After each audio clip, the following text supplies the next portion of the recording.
Right now at 10, a Southeast Kansas tradition returns to Frontenac with Festa Italiana.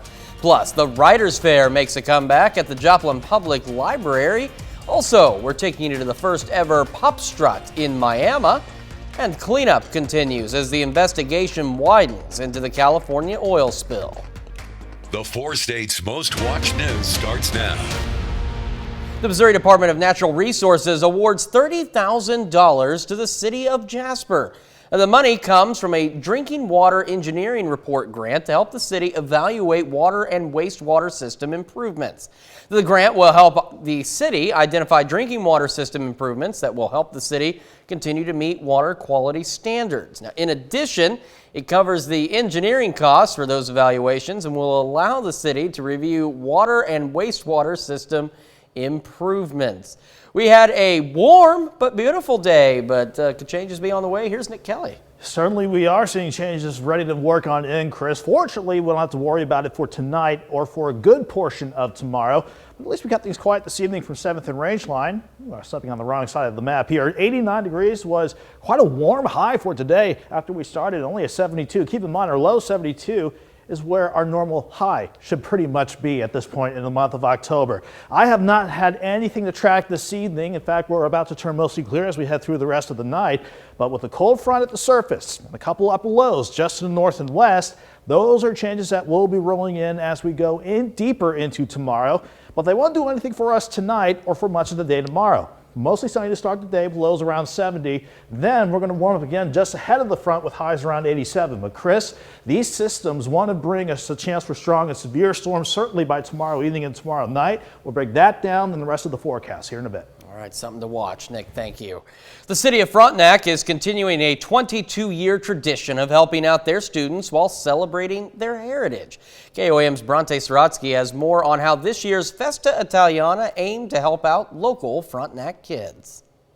The city of Frontenac celebrates 22 years of bridging cultures and celebrating their heritage. And they're doing this at their annual Festa Italiana. There's German food, Italian food. There's more Italian food than anything just because that's the heritage of Frontenac, you know. Plenty of people were gathered Saturday to taste good food and enjoy each other's company. But the event had a larger impact. We have people who donate their time and food, and we use the money to fund scholarships. Every graduating senior from Frontenac gets a $150 scholarship every semester. This fundraiser that's gone on for over 20 years not only helps out graduating Frontenac seniors, but all Frontenac students. The Education Foundation was founded on scholarships, but they also help fund numerous things for the kids at school at Frontenac. We have funded anything from field trips for kids to new technology at school. All to help Frontenac students further their education. Paul Hetze is one of the founders of the Scholarship Foundation. His niece Kay has seen the impact this scholarship foundation has had on young people in the town firsthand. I've had 3 kids who have gotten that scholarship twice a year, all 4 years. So it is amazing and it's awesome. Of course, it impacted them financially, but it made them want to be a part of Festa and pay back. And for former Frontenac students like Gina Coombs, being back at the event that helped her through college is like coming full circle. This is an opportunity for me to give back to the school and the way that it helped provide tuition money every semester that you are attending college. So this was a wonderful opportunity for my family and I to give back. In Frontenac, Bronte Sorotsky, KOAM News. Money raised from the Festa goes toward a service scholarship as well as a scholarship in one of the founders' honor. Joplin Public Library co-hosted the 2021 Joplin Writers' Fair this morning. The event featured 15 different authors, all from the region. Those writers specialize in a variety of genres and forms such as fiction, nonfiction, poetry, fantasy, and even local history, and that's just to name a few.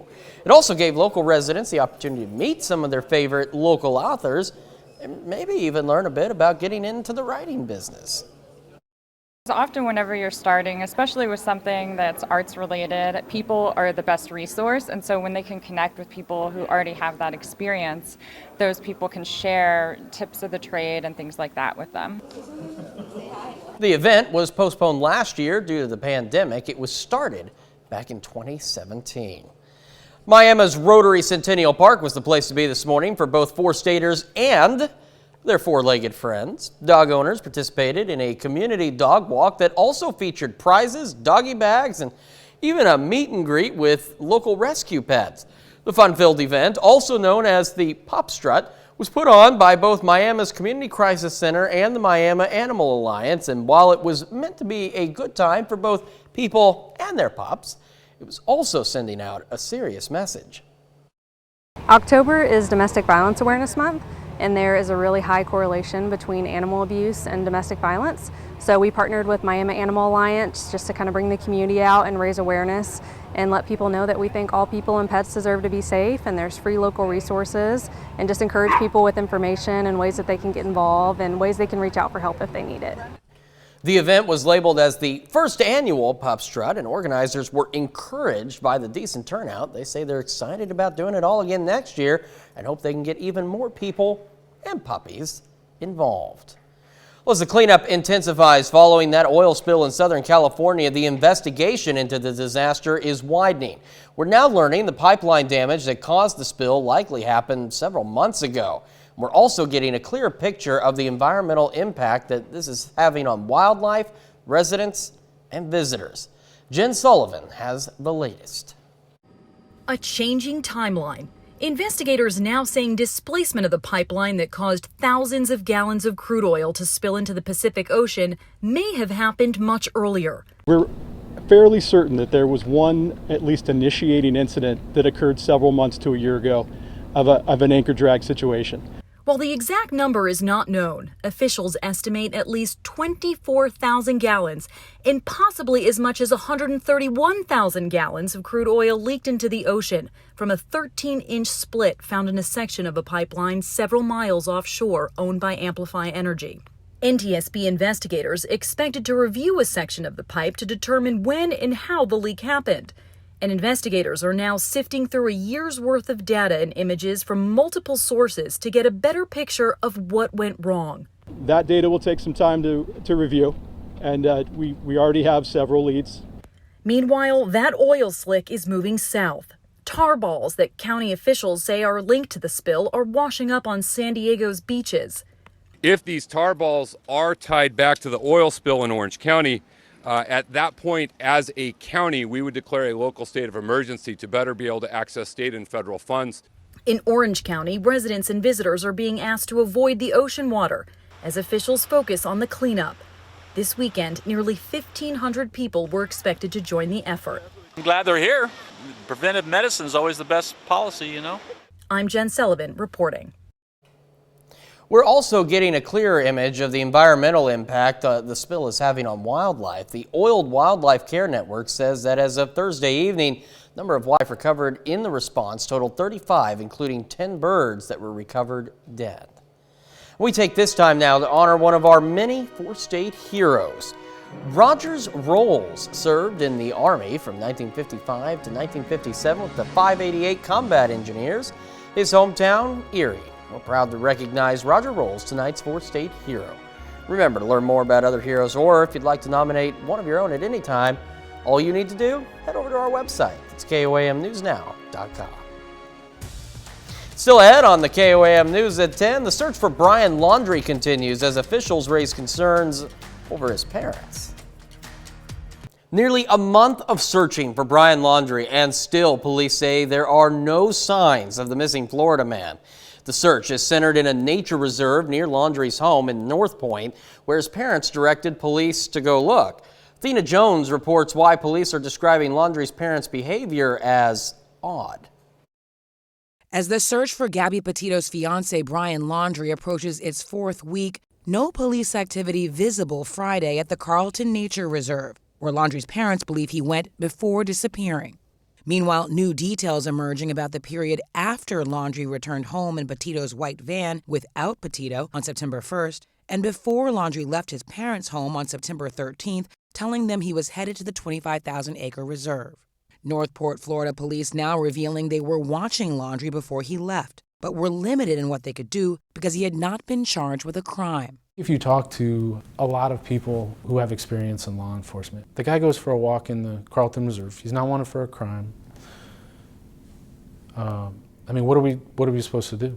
We're going to go tree to tree, following him back through the woods? I mean,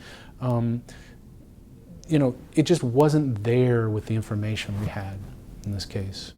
Petito's remains were found in Wyoming on September 19th, the coroner ruling it a homicide. Police say they never spoke with Laundrie before he left the home he and Petito shared with his parents. They did not see or speak with him during their visit on September 11th, the day Petito's parents reported her missing. Authorities visited the home again on September 17th when Laundrie's parents reported him missing but refused to answer questions about Petito's whereabouts, behavior police described as odd. Police did not see or speak with Brian during that visit. Police also confirming they do not have the cell phones Laundrie or Petito used during their cross-country trip. CNN previously reported Laundrie bought a new cell phone from an AT&T store in Northport on September 4th, and that he left it behind on September 13th. Laundrie has not been charged in connection with Petito's death, but he is suspected of using a debit card Petito's family says belonged to her to access over $1,000 after her death. A federal warrant has been issued for his arrest.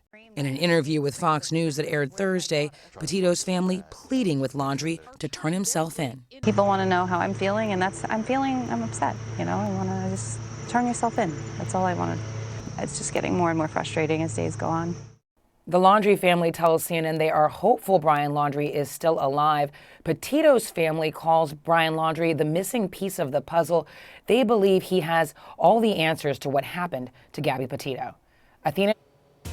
Well, on a lighter note, guess what's coming up a little later on the KOAM News? Guess what's back? Back again. Don't want to tell a friend it's another edition of What Day Is It? But first, we will break down on our severe weather chances that'll want to ramp up tomorrow evening and tomorrow night. We'll get to the forecast next. Even though it felt like a late summer day here in early October, at least we kept things pretty quiet as we went through our Saturday on this early October of 2021. The look from Indigo Sky, whether it was this evening or throughout the entire day, has stayed pretty quiet. So we can thank Indigo Sky Casino and Resort, our camera outside of Seneca, Missouri, for a pretty quiet looking day overall. Not to mention that we've seen all across the rest of the area, partly to mostly sunny skies throughout the day. But even when we had a little more in the way of cloud cover, nothing coming out of the clouds. But the radar network and the Skywatch Storm Tracker itself, that is ready to get quite a workout as we wrap up our weekend with our next storm system on the way, especially by about this time tomorrow night, if not a little bit sooner. As far as temperatures go, it was quite a mild start this morning. Most of us around 70, if not in the lower 70s. And we did nothing but go up from there with a south wind at 10 to 20 throughout the day, pushing us into the upper 80s to near 90 on the Missouri side and mainly lower 90s on the Kansas and Oklahoma side, our corners of both of those states. But thankfully, temperatures have been dropping back through the 70s this evening, and we are set to drop back near 70 as we continue with quiet skies on top of us for the overnight hours. The bigger picture, though, at the surface, here's our cold front. This is one culprit that's ready to change things up as this starts heading to the east tomorrow. And what's happening upstairs. Even though we were underneath this upper level ridge with that upper level high centered over Houston, it's these two upper level lows that also wanted to not only bring the cold front at the surface our way, but a chance for some strong and even severe storms. I think the best shots here, pretty much spot on with what our map here is projecting. Along and south of 400 and south of 126, that's our best shot for at least a low severe threat. And you can tell how the better severe threat, if you want to call it that, remains deep around Tulsa and to other parts of eastern and central Oklahoma. But around here, 6 o'clock in the evening until 2 o'clock Monday morning. That's our window of opportunity for any strong to severe storms with high wind gusts, heavy rainfall, and large hail will certainly be possible. And for now, I'm keeping the tornado risk pretty low, but whenever we get a solid line of storms like you'll see on the future track here, can't rule out the possibility of a spin of tornado or two. But let's walk you through everything just so everyone's squared away on how tomorrow will probably unfold. Thankfully, nothing to worry about for the overnight. partly cloudy to mostly clear skies. A south wind, though, will still be out there and only allow us to drop back near 70 to start the day out. Here's the noon hour, still ahead of the cold front, so I think a good southwest wind at 10 to 20, gusts near 25. It's going to lead us to another warm day, but I think a little bit cooler. Emphasis on a little bit compared to today. 70 in the morning, 80 by noon, highs are 87. You can see how we're dry pretty much throughout the entire afternoon, but once we get past 6, 7 o'clock, not only do we have to keep an eye out for any storms around Arrowhead for the Chiefs game, but around here certainly, that's when we'll see more scattered storms fire up along and just ahead of the cold front.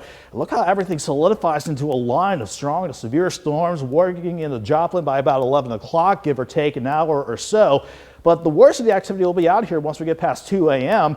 Then after some warning rain and storms on Monday, we will be quite a bit cooler and certainly drying out as we head into Monday afternoon. So while we'll keep an eye on the wind and hail threat, got to keep an eye on the rain too. Anywhere from 1 to 3 inches likely on the average with this storm system on the way in. So definitely an alert day for tomorrow evening and tomorrow night with those strong to severe storms. Before they can fire up though, Chris, highs around 87, 72 Monday. I'm watching a few more systems on Wednesday and Friday especially, but they'll keep temperatures in check and ultimately send us back into the upper 60s by next weekend.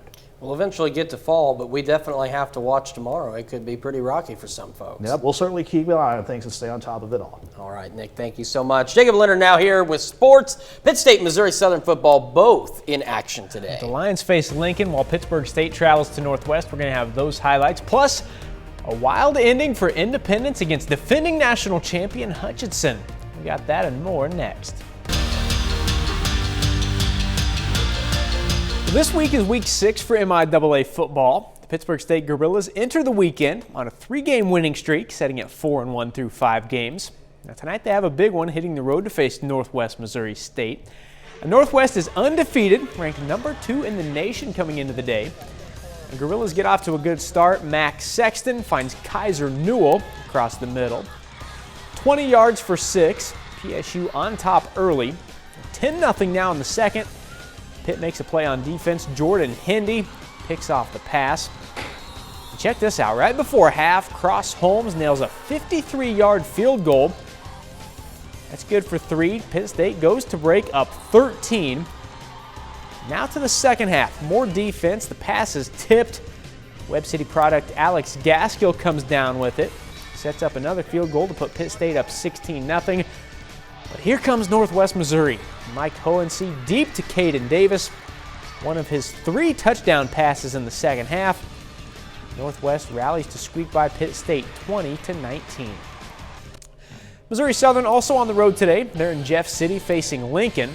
Nathan Glades, the Joplin High School product, gets the first score of the day from 2 yards out. Now Southern really good offensively early. Dawson Hurl goes to Brian Boyd. Boyd breaks 1 tackle, slips out of another, jukes another dude. He's in the end zone. Lions go up 24-0. Boyd scores 3 touchdowns today. Lincoln chips away at the lead, but Southern finishes it. Jeremy Brown, 8-yard touchdown. Lions put up 567 total yards of offense today. Lions win big over Lincoln, 52-32. Red River shootout today. Oklahoma and Texas squaring off. First play, Casey Thompson to Xavier Worthy. Texas would go up 35-7 in the second quarter. Oklahoma actually benches starting quarterback Spencer Rattler. Third quarter now, his replacement Caleb Williams picks it up. Throws to Marvin Mims, 14-yard touchdown there. And to the fourth now, Kennedy Brooks, direct snap. He'll go 18 yards for the touchdown on this. Oklahoma comes back and has its first lead, 48-41. And Texas turns around and ties it up again. Sooners one more chance in regulation. Less than 10 seconds. It's Brooks again off the direct snap. Oklahoma overcomes a 21-point deficit. They stay unbeaten at 6-0, winning 55-48. The Independence Pirates are 5-0 to start the football season and are ranked number 3 in the nation. Now today the Pirates have a big one against 13th ranked and defending national champion Hutchinson. Pirates down 21-7 in the second half. Wallace Melton steps in for the interception for Indy. Good field position for the Pirates, and they take advantage of it. Deontay Wilson, dude had a big day. Across the middle here for the 25-yard touchdown. Pirates within 7. In the fourth, they're back down 28-17. Tyreek Starks to Deontay Wilson. Another touchdown. Indy within one possession. Now, under 15 seconds to go. Last chance for the Pirates, and guess who? Starks to Wilson. He gets loose for the 53-yard score. That's the game winner with 6 seconds left. Independence stuns the reigning champs 33-28 to get to 6-0 on the season. To Fort Scott now, homecoming for the Greyhounds against RPA College. MJ Fuller early on takes the handoff, breaks the plane for the first points of the game. Greyhounds on top. Wildcats ball now. Fort Scott makes play on defense. Zach Switzer over there on the far sideline for the interception. Later in the drive, Reagan Davenport sees Reese Thomas downfield. Thomas takes it in. That'll put the home team up double digits in the first. They would keep rolling. Davenport this time rolling out, finds Weston Ropp in the end zone. It's 24-0 in the second. Fort Scott wins in a shutout, 43-0. The Pittsburg State track and field team put in a little work today in Pittsburgh, but that work wasn't on the track. PSU track and field group spent the day at the Salvation Army in Pittsburgh. The team was put to work making Christmas gift bags full of toys and supplies. Now, those gifts will be distributed to an estimated 1,200 children across Crawford County. The team says they're focused on creating a positive relationship with the Pittsburgh community. Knowing that they're going to be taken care of and receive something special, even if it's not something great as what other kids get, I feel like the whole meaning of what's behind it is what makes it so special. The more we get out, the more that we'll get back from the community, as in them coming to our meets and supporting us in any way that they can. So softball now, final day of the Carthage Invite. Tigers finish up against McDonald County. J.C. Franken, RBI double in the top of the first. McDonald County gets 2 in the first inning. And they would get 2 more in the second. Carly Cooper with runners on first and second. Back up the middle. That scores a run. A runner from first actually ends up being tagged out trying to get to third. In the circle for Carthage, Jensen Elder trying to keep her team within striking distance. Gets the strikeout there, but McDonald County shuts down Carthage at the plate, going on to win 5-0. That's a look at sports. We're back with more news after this. Crisp air, changing leaves, what better way to enjoy it all than on the back of a rumbling hog?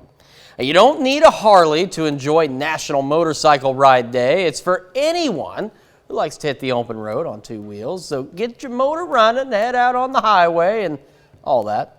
October 9th also marks the day John Dunlop developed the first practical pneumatic tire back in 1887. So this rubber helps motorcycles perform better and provide more enjoyable rides. Of course, most bikers don't really need an excuse to get out for a spin, but if you do have a motorcycle that's been sitting in the garage, it's time to dust that bad boy off and remember why you bought it. I don't personally have a motorcycle, but I see guys riding their motorcycles, and I tell you, it does look like a lot of fun. Yeah, man, especially when it's like nice in the fall and perfect weather. Love to be out there. Unfortunately, it's not necessarily been so nice in the fall, and it's not going to be perfect weather tomorrow. No, especially tomorrow evening and tomorrow night. That's why we have an alert day up for tomorrow. We'll stay dry for much of the day with highs around 87, but not only do we have to contend with strong and possibly severe storms for tomorrow evening and tomorrow night, there's a chance that Arrowhead may have to dodge storms too, so hopefully they can luck out and stay dry as the Chiefs kick things off tomorrow night. I hope so. Nick, thank you. Jacob, lots of good sports action today. Yeah, we had a lot of good college football today, but the kickoff for the Bills-Chiefs game, 7:20 tomorrow night at Arrowhead Stadium. That is, of course, if the rain and weather doesn't change. No, I want to see what happens, so fingers crossed they can keep things dry. Right. Hopefully they can. Just enough to get a game in. Guys, thank you so much. That's our time for now. We'll be back here tomorrow night at 10. We'll see you then.